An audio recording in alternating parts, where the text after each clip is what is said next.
Assalamualaikum warahmatullahi wabarakatuh. Halo Sobat Pengadaan, video ini adalah rangkaian sosialisasi kepada Sobat Pengadaan dalam rangka untuk merefresh kembali dan untuk meningkatkan pengetahuan dasar dari pengadaan barang atau jasa pemerintah. Di kesempatan kali ini, admin akan membahas tentang perencanaan pengadaan, di mana perencanaan pengadaan ini akan diperlukan saat kita menginput aplikasi sirup LKPP untuk rencana pengadaan tahun yang akan datang. Dan untuk dapat melakukan pengisian sirup LKPP yang baik dan benar, diperlukan pemahaman tentang ilmu pengadaan berdasarkan Perpres 12 tahun 2021 beserta aturan turunannya. Secara global, dalam ilmu pengadaan, tahapan pengadaan terdiri dari 4 tahap. Yang pertama adalah perencanaan pengadaan, yang berisi identifikasi kebutuhan, penetapan barang atau jasa, cara, jadwal, dan anggaran pengadaan barang atau jasa.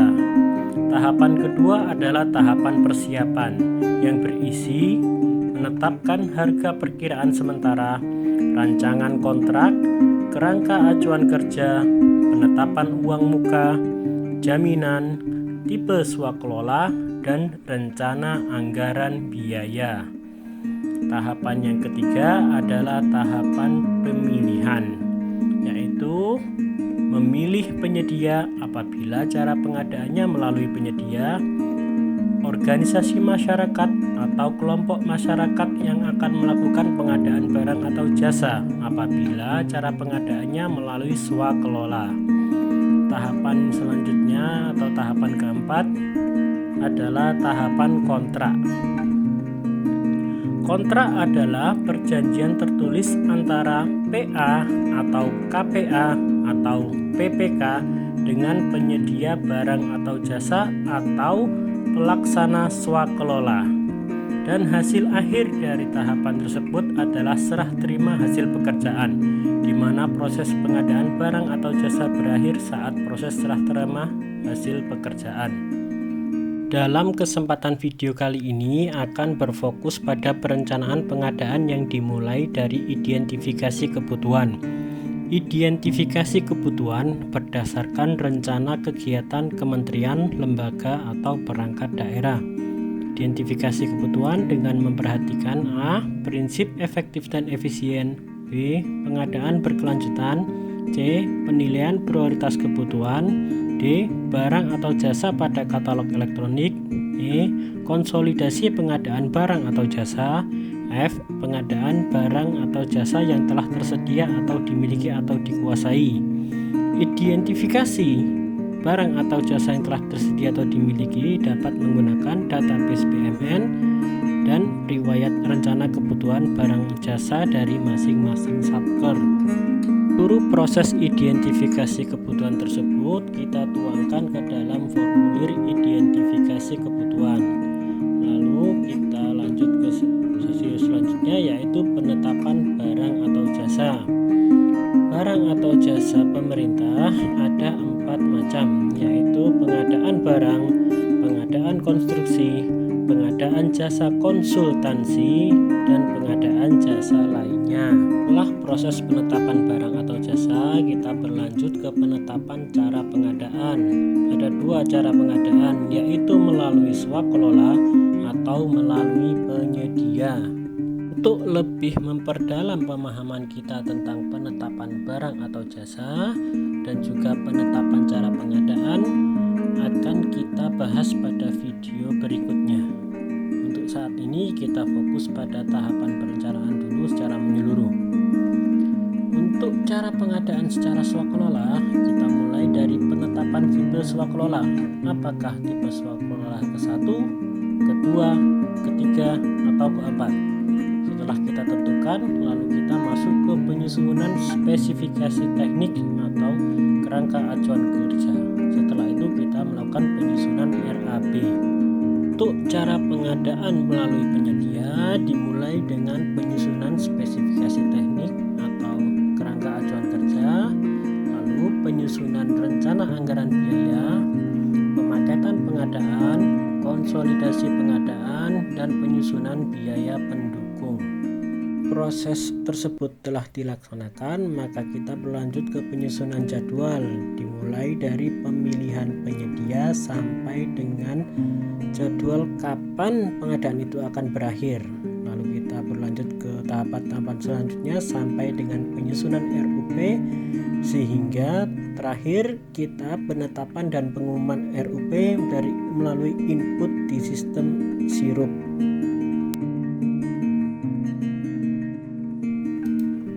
Apa saja isi dari rencana umum pengadaan? Satu adalah identifikasi kebutuhan, yang seperti kita jelaskan sebelumnya. Identifikasi kebutuhan adalah untuk melihat apa saja kebutuhan yang dibutuhkan oleh Satker.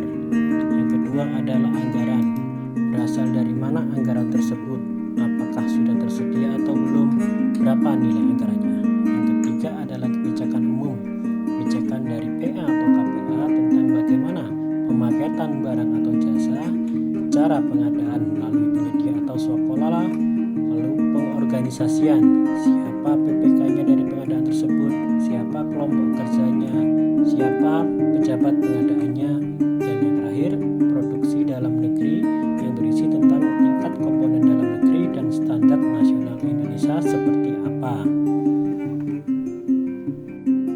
Lalu isi RUP yang terakhir atau yang keempat adalah kerangka acuan kerja atau KAK. KAK berisi tentang uraian kegiatan yang dilaksanakan, waktu pengadaan, di mana lokasinya, kapan pelaksanaannya, dan yang selanjutnya spesifikasi teknis barang atau jasanya seperti apa, dan yang terakhir perkiraan biaya. Lalu siapa saja yang bertanggung jawab dalam pembuatan RUP tersebut? RUP dibuat dan ditetapkan oleh PA atau dapat dikuasakan kepada KPA. Intinya adalah siapa yang berwenang untuk mengelola anggaran pada Satker tersebut, maka dirinya lah yang membuat dan menetapkan RUP. RUP dikaji ulang oleh PPK atau pejabat membuat komitmen. Lalu apakah PPK sendiri yang mengkaji ulang RUP tersebut? Jawabannya adalah tidak. PPK dalam kaji ulang tersebut dibantu oleh UKPBJ dan tim teknis apabila diperlukan. Karena ahli pengadaan bukanlah ahli segalanya ya, harus ada yang membantu. Dalam sesi sebelumnya kita ketahui isi RUP ada 4 macam, yaitu kebutuhan, anggaran, kebijakan umum, dan KAK. Lalu apa yang dikaji ulang? Yang pertama adalah anggaran. Anggaran yang dikaji ulang adalah bagaimana biaya pekerjaan utamanya, apakah cukup atau kurang. Kemudian yang dicek juga adalah biaya pendukungnya. Jangan sampai biaya untuk fisik ada, tapi tidak ada biaya untuk konsultan, honor tim juga tidak ada, biaya administrasi, rapat, makan minum, dan semua yang menunjang kelancaran pengadaan tersebut harus ada dan dirinci.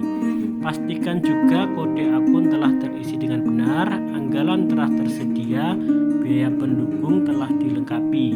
Selanjutnya yang perlu dikaji ulang adalah kebijakan umum. Yang boleh dikaji dalam kebijakan umum hanya pemaketan saja, di mana dalam pemaketan tersebut dilarang untuk 1. Menyatukan beberapa kegiatan yang seharusnya dilakukan di lokasi masing-masing pengadaan. Yang kedua, menyatukan beberapa paket yang bisa dipisah atau seharusnya diperuntukkan untuk usaha kecil. Yang ketiga, memecah paket untuk menghindari lelang. Keempat, asas-asas yang diskriminatif dan tidak objektif tidak boleh ada dalam kebijakan umum. Terakhir yang perlu dikaji ulang adalah kerangka acuan kerja. Kerangka acuan kerja aspeknya sangat luas, dan untuk menyederhanakan pemahaman sobat pengadaan, maka admin singkat saja menjadi 5W plus 2H. Nomor 1, what? pengertian kegiatannya seperti apa, outputnya seperti apa.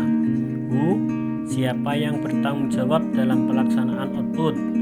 Why, mengapa kegiatan dilaksanakan dan apa hubungannya dengan program yang hendak dicapai. 4. When, kapan pekerjaan tersebut dimulai dan kapan akan selesai. Where, di mana pelaksanaan pekerjaan pengadaan tersebut. How, bagaimana kegiatan tersebut dilaksanakan dan how much, berapa biaya yang dibutuhkan. Sekian kesempatan video kali ini. Nantikan lagi video-video rangkaian sosialisasi kepada sobat pengadaan. Wabillahi taufik wal hidayah.